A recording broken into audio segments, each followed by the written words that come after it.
اور P T I والوں نے اس مرتبہ بھائی کر دکھایا. انہوں نے اپنے خان اپنے لیڈر کی جو ہے وہ فائنل کال کی, لاج رکھی, اور ان کا یہ چیلنج تھا کہ وہ ڈی چوک پہنچیں گے, اسلام آباد میں آ کے احتجاج کریں گے. حکومت نے بڑی کوششیں کری, کنٹینر کے پہاڑ کھڑے کر دیے, پولیس رینجرز کو تعینات کر دیا, لیکن اس کے باوجود بھی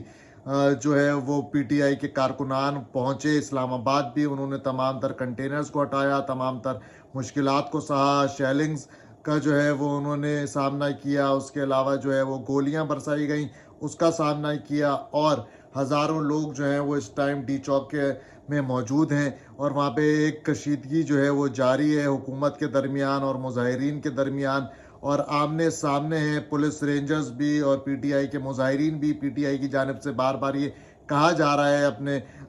مظاہرین کو کہ بھائی آپ لوگ پرامن رہیں, کسی بھی قسم کا قانون جو ہے وہ اپنے ہاتھ میں نہ لے. لیکن جس حساب سے ہزاروں کی تعداد میں کنٹینرز لگائے گئے تھے اسلام آباد کے اندر, پنڈی کے اندر, ان کو جس طریقے سے پی ٹی آئی کے مظاہرین نے جو ہے وہ ہٹایا ہے, جس طریقے سے کارکنان نے جو ہے وہ ہمت دکھائی ہے, خاص طور پہ جو کے پی کے سے پختون بھائی جو آئے ہوئے ہیں اسلام آباد کے اندر, انہوں نے جس طریقے سے کنٹینرز کو ہٹایا ہے, تو یہ ایک بڑی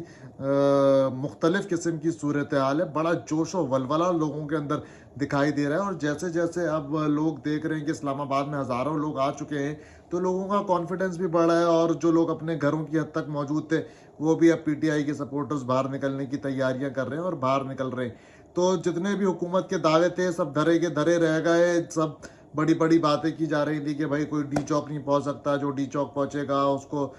گولیوں کا سامنا کرنا پڑے گا, اس کو گرفتار ہونا پڑے گا. تو ہزاروں لوگ بھائی موجود ہیں ڈی چوک پہ, اور کہاں ہے حکومت؟ حکومت کے تو ہاتھ پاؤں ٹھنڈے ہوئے ہیں, بالکل پھولے ہوئے ہیں. اور اب جو ہے وہ پی ٹی آئی والے یہ مطالبہ کر رہے ہیں کہ جب تک عمران خان صاحب کو رہا نہیں کیا جائے گا تب تک یہ سلسلہ جو ہے وہ نہیں رکے گا. اب دیکھتے ہیں کہ P T I Imran Khan صاحب کو رہا کرانے میں کامیاب ہوتی ہے یا نہیں ہوتی.